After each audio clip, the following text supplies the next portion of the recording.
ഇത് നമ്മൾ പഴം കൊണ്ടൊരു ഡിഷാണ് കേട്ടോ ഉണ്ടാക്കുന്നത്. പെട്ടെന്ന് ഉണ്ടാക്കിയെടുക്കാൻ പറ്റിയൊരു ഈവനിങ് സ്നാക്ക്. ഇതിനൊരു പഴം നന്നായി ചെറുതായിട്ട് മുറിക്കുക. ഇങ്ങനെ വട്ടത്തിൽ വേണമെങ്കിൽ അരി, അല്ലെങ്കിൽ നീളത്തിലാണെങ്കിൽ എങ്ങനെയാ വെച്ചാൽ നിങ്ങളുടെ ഇഷ്ടം പോലെ പഴം നന്നായിട്ട് അരിഞ്ഞ് കനം കുറച്ച് അരിയുക. അതാകുമ്പം കട്ട് ചെയ്യുക. അതാകുമ്പം പിന്നെ പെട്ടെന്ന് വെന്ത് കിട്ടും. ഓക്കെ. പിന്നെ അതിലേക്ക് നമുക്ക് വേണ്ട കുറച്ച് തേങ്ങ ചിരവിയതാണ്. ഇങ്ങനെ പഴം അരിഞ്ഞ് മാറ്റി വയ്ക്കുക. ചട്ടി ചൂടാക്കുക. ചൂടായി വരുമ്പോൾ പിന്നെ ഒരു ചട്ടി എടുത്ത് അത് ചൂടാക്കി അതിലേക്ക് നമുക്ക് വെണ്ണ ഇടാം, അതുപോലെ നെയ്യ് ഇടാം. സാധാരണ നെയ്യാണ് ഞാൻ യൂസ് ചെയ്യാറ്. അപ്പം നെയ്യില്ലാത്തതുകൊണ്ട് വെണ്ണയാണ് യൂസ് ചെയ്യുന്നത്. എങ്ങനെയായാലും മതി. ചിലർ വെളിച്ചെണ്ണയിൽ യൂസ് ചെയ്യാറുണ്ട്. നമുക്കിത് ഇപ്പോൾ എടുത്തിരിക്കുന്നത് ബട്ടറാണ് കേട്ടോ. ഇതിലേക്ക് വെണ്ണ നന്നായിട്ട് ചൂടാക്കുക. എന്നിട്ട് ചൂടായി വരുമ്പം അതിലേക്ക് മുറിച്ച കഷ്ണങ്ങളായി ഇട്ട് കൊടുക്കുക.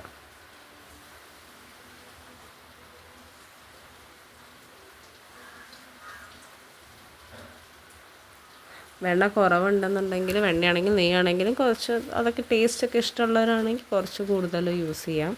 ഞാനിവിടെ കുറച്ച് എടുത്തിട്ടുള്ളൂ. എന്നിട്ട് നന്നായിട്ട് സോട്ട് ചെയ്ത് കൊടുക്കുക.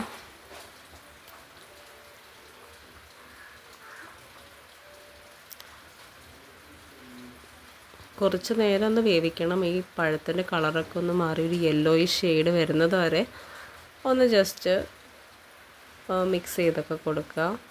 അതുപോലെ നല്ലോണം ഒന്ന് വേവിക്കണം, അല്ലാന്നുണ്ടെങ്കിൽ ഒരു ടേസ്റ്റ് സുഖം ഉണ്ടാവില്ല. പഴം ജസ്റ്റ് ഒന്ന് വെണ്ണയിൽ കംപ്ലീറ്റ് ആയിട്ടൊന്ന് സോട്ട് ചെയ്തതിന് ശേഷം നമുക്കതിലേക്ക് ചിരവി വെച്ച തേങ്ങ എടുത്തിട്ട് അതിലേക്ക് ഇട്ട് കൊടുക്കുക. അപ്പോൾ അതും ഒന്ന് ജസ്റ്റ് ഒന്ന് അതിൽ സോട്ട് ചെയ്ത് കൊടുക്കുക. നന്നായിട്ട് മിക്സ് ചെയ്യണം. ഇങ്ങനെ നന്നായിട്ട് മിക്സ് ചെയ്തുകൊണ്ടിരിക്കുക. പിന്നെ അതിലേക്ക് നമുക്ക് വേണ്ടത് പഞ്ചസാരയാണ്, മധുരത്തിന് വേണ്ടിയിട്ട്. അപ്പോൾ നമ്മൾ പഞ്ചസാര ഇടുക. ഓക്കെ. പഞ്ചസാര ഇഷ്ടത്തിന്, മധുരത്തിനനുസരിച്ച് പഞ്ചസാര വേണ്ടെങ്കിൽ വേണ്ട, കുഴപ്പമില്ല. കാരണം പഴം ഓൾറെഡി മധുരം ഉണ്ടാവും. അപ്പം വേണമെന്നുണ്ടെങ്കിൽ കുറച്ച് പഞ്ചസാര ഇട്ട് കൊടുക്കാം. അത് ജസ്റ്റ് ഒരു ഈവനിങ് സ്നാക്കാണ്. അതായത് പെട്ടെന്ന് നമുക്കിപ്പോൾ വിശക്കുന്നുണ്ട്, അല്ലെങ്കിൽ പെട്ടെന്നൊരു സ്നാക്ക് ഉണ്ടാക്കാമെന്ന് വിചാരിച്ചിട്ട് നമുക്ക് ഉണ്ടാക്കുകയാണെങ്കിൽ ഇത് ഈസി ആയിട്ട് ഉണ്ടാക്കാൻ പറ്റും. ജസ്റ്റ് ഇൻഗ്രീഡിയൻസ് ഒക്കെ വളരെ കുറച്ച് മതി. പഴുത്ത പഴം എടുക്കാൻ നോക്കുക. പഴുപ്പ് കുറവാണെന്നുണ്ടെങ്കിൽ ഒരു കറകുത്തലുണ്ടാകും. നന്നായിട്ട് മിക്സ് ചെയ്യുക. ഇതിങ്ങനെ ചേഞ്ചായി വരും, കളർ ഇങ്ങനെ ചേഞ്ച് ആയി വരും. പിന്നെ പഞ്ചസാര ആയതുകൊണ്ട് അതിൻ്റെ ഒരു ബ്രൗൺ ഷെയ്ഡും വരാനുണ്ട്. കുറച്ച് നേരം നല്ലപോലെ ഒന്ന് വേവിക്കുക. കുട്ടികൾക്കൊക്കെ കൊടുത്താൽ ഭയങ്കരമായിട്ട് ഇഷ്ടമാവും. ഞാനും അധികം, പിന്നെ വേണമെന്നുണ്ടെങ്കിൽ ഇനി എന്തെങ്കിലും വെണ്ണയോ അല്ലെങ്കിൽ നെയ്യോ ആവശ്യമുണ്ടെങ്കിൽ അതും ആഡ് ചെയ്ത് കൊടുക്കാം.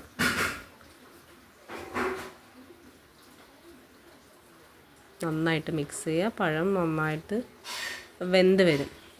അപ്പോൾ കളറിനൊരു ചേഞ്ച് ഉണ്ടാവും, തേങ്ങയ്ക്കൊക്കെ ഒരു വ്യത്യാസം ഉണ്ടാവും. പിന്നെ പഞ്ചസാര കംപ്ലീറ്റ് അലിഞ്ഞൊക്കെ വരുമ്പം അത് കറക്റ്റ് പരിവാവും. വേണമെന്നുണ്ടെങ്കിൽ ഏലക്കായ പൊടിയൊക്കെ യൂസ് ചെയ്യും. ഞാനിവിടെ അതൊന്നും യൂസ് ചെയ്യുന്നത് ജസ്റ്റ് പഴവും തേങ്ങയും അതുപോലെ പഞ്ചസാരയും മാത്രം. കണ്ടോ, ഓൾമോസ്റ്റ് ആയി തുടങ്ങി. വെന്തതിന് ടെക്സ്ചറൊക്കെ മാറാൻ തുടങ്ങി. ഈ ഒരു കരിവൊക്കെ ആകുമ്പോൾ വേണമെങ്കിൽ സ്റ്റോപ്പ് ചെയ്യാം, വേണമെങ്കിൽ കുറച്ചും കൂടെ ഒന്ന് വേവിക്കാവുന്നതാണ്.